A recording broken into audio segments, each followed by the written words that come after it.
What if I told you that right now, in this very moment, you're not just experiencing one version of reality, but that every particle in your body is simultaneously exploring billions of different paths through time, including some that move backward? This isn't science fiction. This is a bizarre truth that earned Richard Feynman a Nobel Prize and fundamentally changed how we understand the universe. And the strangest part? The mathematics behind it suggests that time itself might not flow the way you think it does. We talk about time as if it's the most certain thing in existence. We say it flows like a river, that it marches forward relentlessly, that it passes whether we want it to or not. Everyone nods in agreement because this matches what we experience every single day. We wake up each morning. We remember what happened yesterday. We worry about what will happen tomorrow. It feels so deeply instinctive, so utterly obvious, that questioning it seems almost absurd. Yet here's what physics teaches us again and again. The more intuitive something appears, the more carefully a physicist needs to examine it. And when it comes to time, we need to make a straightforward but unsettling admission. We don't truly understand it. We use it constantly. We measure precisely. We organize our entire lives around it. But actually comprehending what time really is at its core, that's an entirely different challenge. And this isn't just some poetic musing or abstract philosophical debate. It's because when we look closely at how nature actually behaves at its most fundamental level, time refuses to cooperate with our gut feelings. In our everyday experience, time seems to work like a straight road stretching from past to future. Events happen in a clear sequence, one after another. Causes always come before effects. You drop a glass and it shatters on the floor. You never see the fragments spontaneously leap back together to form a whole glass again. This creates a powerful intuition that time has a built-in direction, like an arrow pointing from what was toward what will be. That conviction runs so deep in us that we naturally assume the laws of nature must respect it too. But here comes the first shock, the first crack in our certainty. Almost all the fundamental laws of physics are completely indifferent to time's direction. Take the equations that govern motion, the forces between objects, electricity, magnetism, even the behavior of atoms and particles. If you mathematically reverse time, flipping forward to backward and backward to forward, these equations work just as perfectly. At the deepest level we can probe, nature's rule book doesn't care whether you're playing the film forward or in reverse. This is strange enough on its own, but immediately raises uncomfortable questions. If the fundamental laws don't prefer one direction of time over another, why do we remember the past but not the future? Why does heat always spread out from hot objects to cold ones, but never spontaneously gather back together? Why do we see cups shatter but never reassemble? These puzzles have troubled the greatest minds in science for over a century, and they still trouble us today. The mysteries remain profound and unsettling.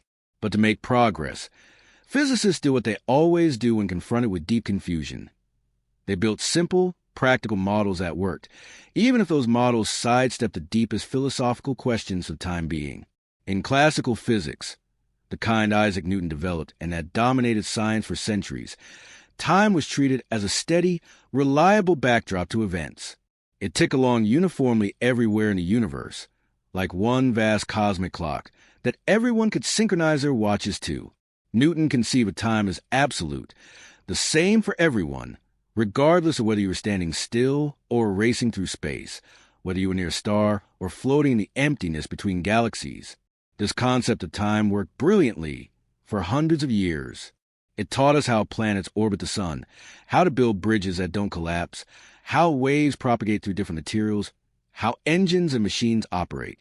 Calculus, that powerful mathematical tool that intimidates so many students, fits seamlessly into this framework. Though calculus appears complex and forbidding to many, it's fundamentally quite straightforward in concept. It's simply a systematic method for describing change. A derivative tells you how quickly something is changing at any given instant. An integral allows you to sum up countless tiny changes happening across a span of time. When time behaves predictably and uniformly, calculus thrives. You can divide time into arbitrarily small segments, analyze what happens in each segment, and then combine all those results to understand the whole process. For a while, it genuinely seemed like physics had cracked the code of the cosmos. The universe appeared to be a vast, intricate clockwork mechanism, and we were learning to read its gears. Then the experiments started to rebel. In the early years of the 20th century, careful measurements began producing results that clashed violently with this comfortable view of reality. Light behaved as both a wave and a particle, depending on how you measured it. Atoms released energy in sudden, discrete bursts rather than smooth, continuous streams. And under conditions of extreme speed or intense gravitational fields, time itself began to falter and warp.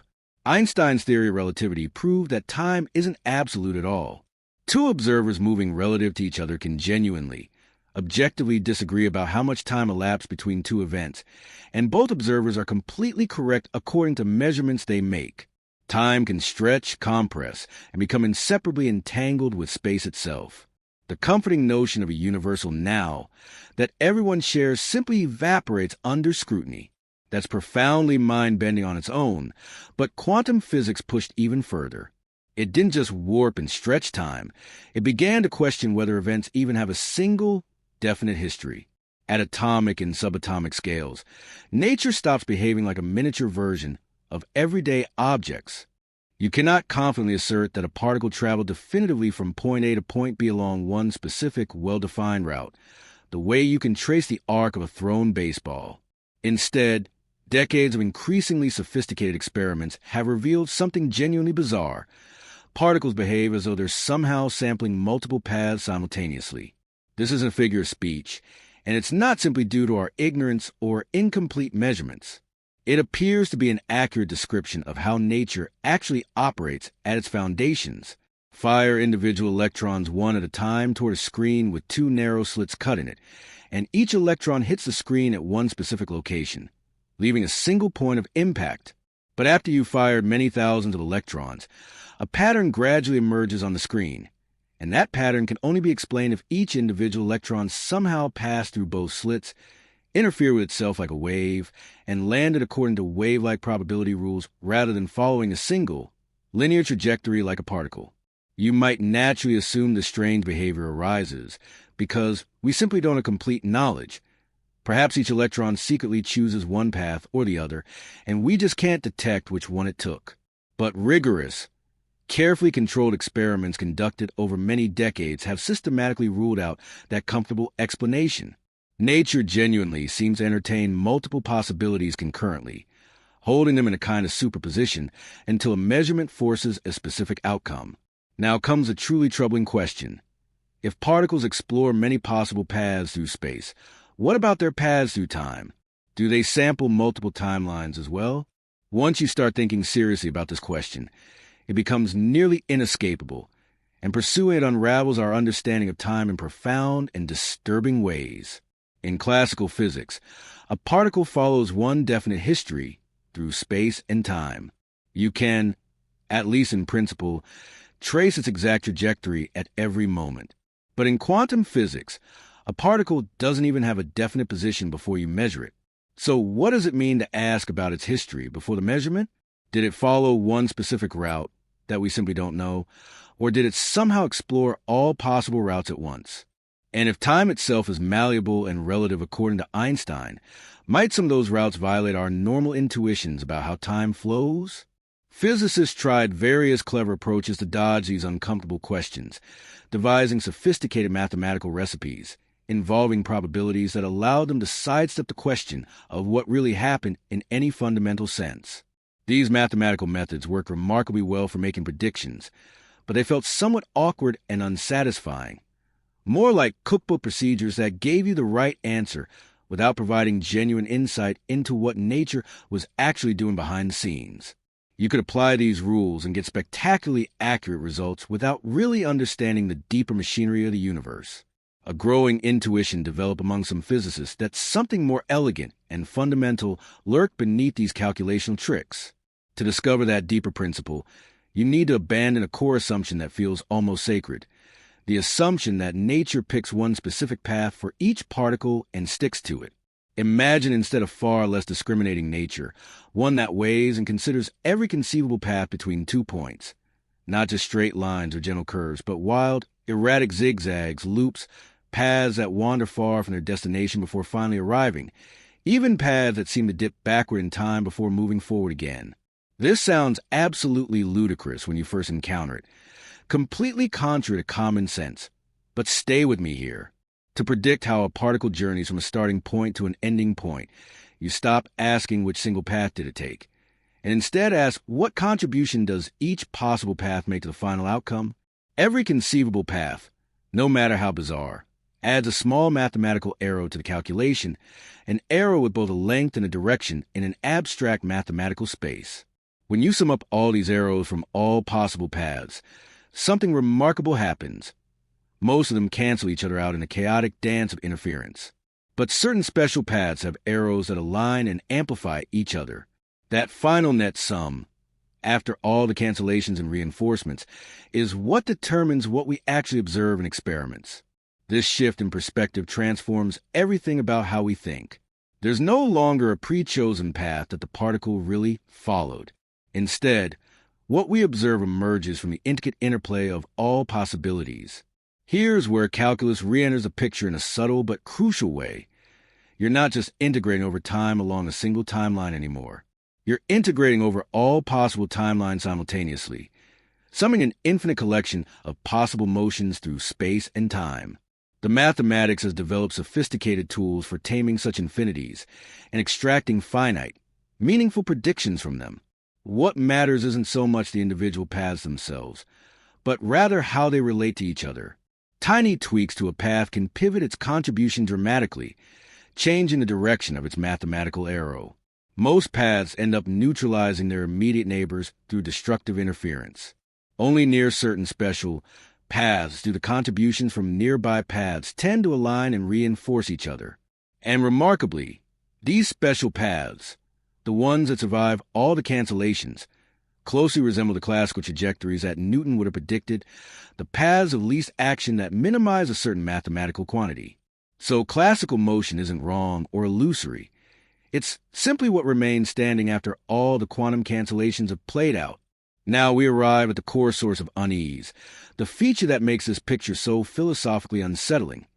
Some of the paths that must be included in this grand summation flagrantly violate our conventional understanding of how time works. They include loops in time, detours, segments where time seems to run backward. These aren't literal reversals in the cinematic sense, where you see a person walking backward or aging in reverse.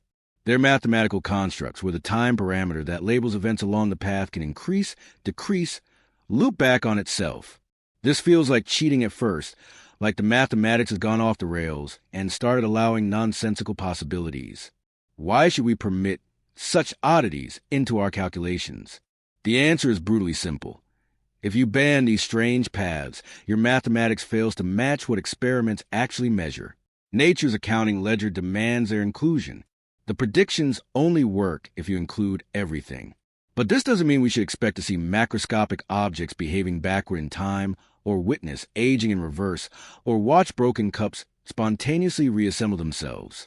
At the scale of everyday objects involving countless trillions of particles, these strange paths interfere with each other and cancel out almost perfectly, yielding the familiar, sensible behavior we observe.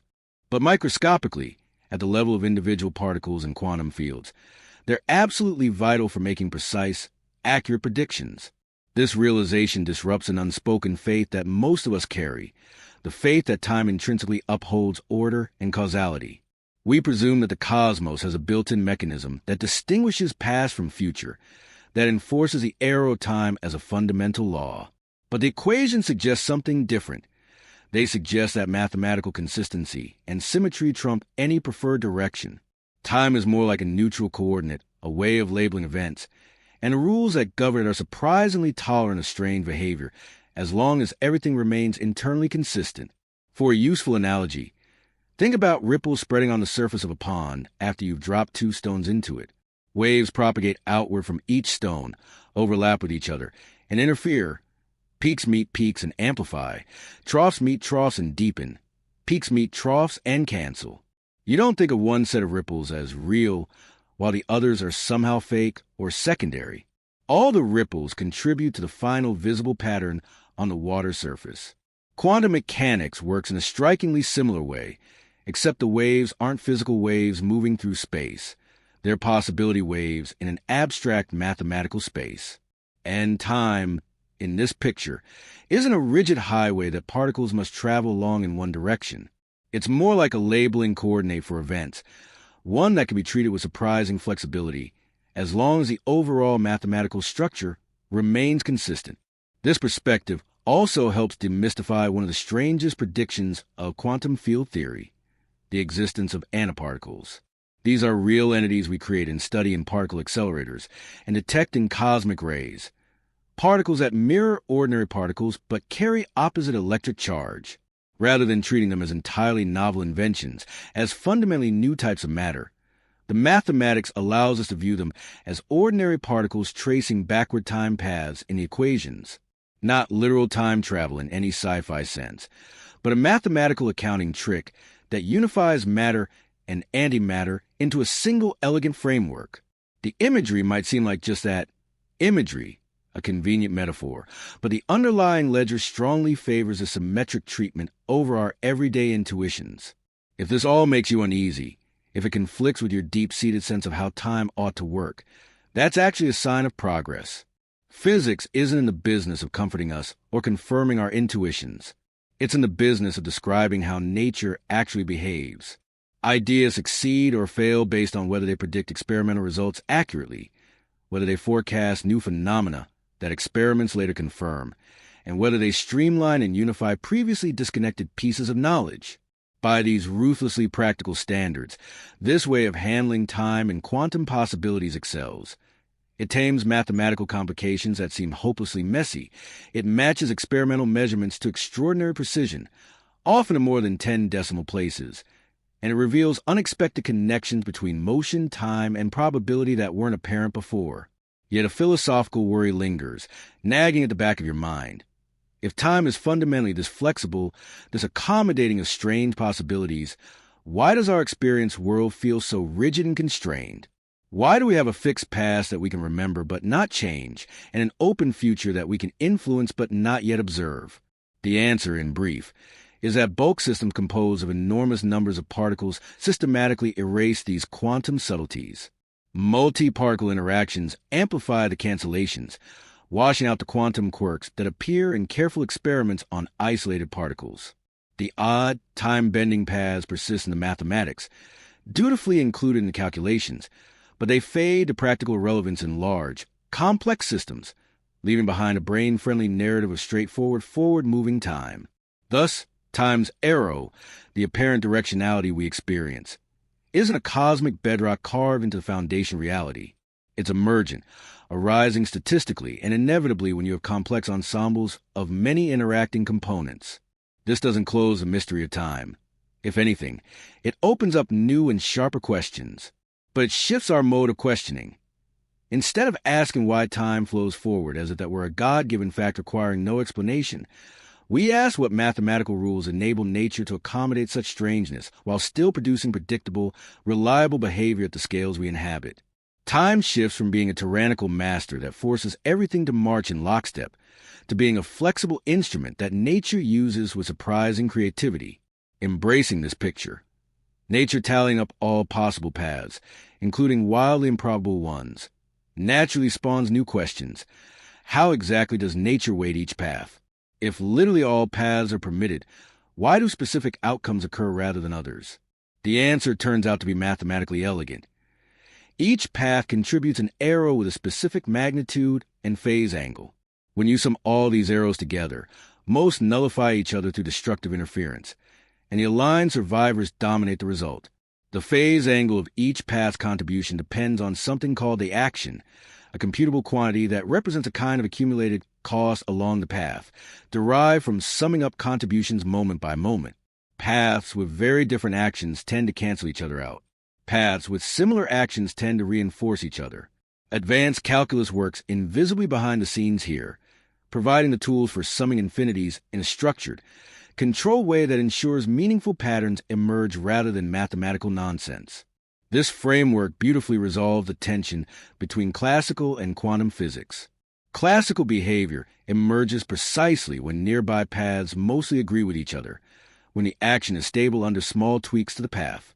In those situations, The contributions from nearby paths all point in roughly the same direction. Their arrows accumulate constructively, and familiar classical laws emerge organically from the quantum substrate. They're not separately decreed by some higher authority. They emerge naturally from the quantum calculation. Classical physics is revealed as a partial picture, one that works magnificently in appropriate regimes, but that ignores the subtle quantum nuances that become crucial at small scales or in carefully arranged experiments.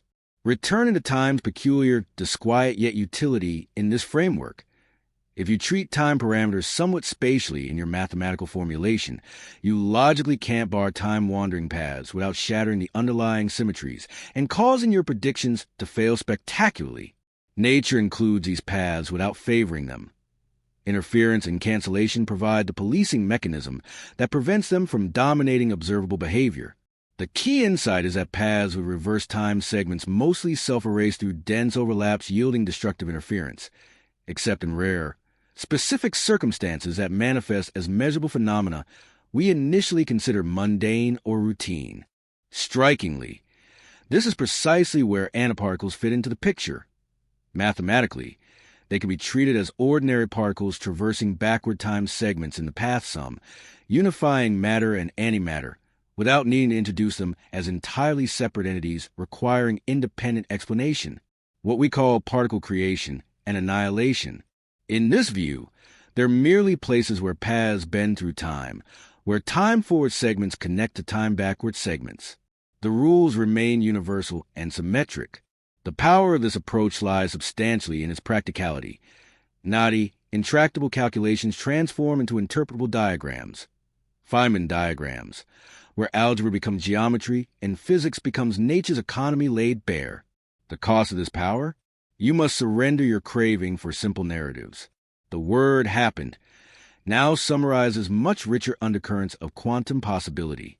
Sensibly, someone might ask, if all this quantum weirdness is really going on beneath the surface, why don't we notice it constantly? Why does everyday life proceed according to simple, classical rules? The answer is that vast particle counts wash away quantum delicacy through overwhelming statistical effects. Cancellations dominate absolutely, yielding robust classical order where causality appears to flow unidirectionally, not because some fundamental law bans other possibilities, but because they're statistically suppressed to the point of complete irrelevance for practical purposes. The universe doesn't ban weirdness through prohibition. The sheer scale of macroscopic objects renders it moot. It's humbling, really. Time zero is emergent, much like the directional flow of a river that masks the chaotic, directionless motion of individual water molecules. The increase of entropy, the tendency of disorder to grow, that's statistical dominance at work. Disorder configurations vastly outnumber ordered ones, not because some law was engraved on a tablet declaring, "Thou shalt increase disorder." Time becomes more intriguing when viewed as arising from material interactions collectively, rather than being imposed as an external edict from outside the system. This perspective is satisfyingly honest intellectually. It admits the basal complexity of quantum reality while explaining how emergent simplicity arises without requiring microscopic perfection or unrealistic assumptions. It explains physics' spectacular triumphs despite lingering conceptual gaps. You don't need to trace what really happened along a single definite path. You just need to know how the combinations of all paths work out. Nature yields answers, though perhaps not the comforting stories we crave. The broader lesson extends beyond physics. The universe speaks through patterns, symmetries, and cancellations, not through validation of human intuition. Learning to read nature's language means accepting these patterns without forcing them into comfortable narrative boxes. If this framework genuinely demystifies time in a meaningful, useful way, consider the alternatives. Rigid timelines where the slightest mathematical tweak causes catastrophic failures. Our actual universe appears far more robust. It permits small freedoms in how paths explore spacetime while maintaining large-scale reliability in predictions. That's a feature of elegant design, not a flaw requiring apology. Time's seemingly odd treatment in quantum physics isn't a bug that needs fixing. It's what enables a universe to be both creatively flexible at small scales and reliably consistent at large ones. Thus, time participates in physics rather than mastering it. Observable outcomes emerge from filtered possibilities rather than predetermined scripts. This framework has been tested exhaustively across decades, proven precise beyond almost any other physical theory, and shown to be remarkably resilient against modifications. The story remains unfinished, particularly where gravity becomes extreme and space-time itself becomes quantum. But the lesson stands clear. We can thrive productively with apparent paradoxes, making accurate predictions and building technologies even when the underlying picture challenges our instincts. We can yield cherished single narratives in exchange for deeper order and broader understanding. The takeaway, if there must be one, is this: trust nature over intuition when they conflict. Favor possibilities over false certainty. Patterns over comforting tales. Internal consistency over superficial ease. Time ticks forward in your experience. Memories accumulate. Plans take shape. Your daily experience remains completely unshaken by any of this. But underneath that familiar surface lies a flexible, subtle, utterly enthralling universe that refuses to conform to our expectations. For physicists, this isn't a disappointment or a failure of understanding. It's an invitation to see deeper, to think more carefully, to appreciate just how strange and beautiful reality actually is.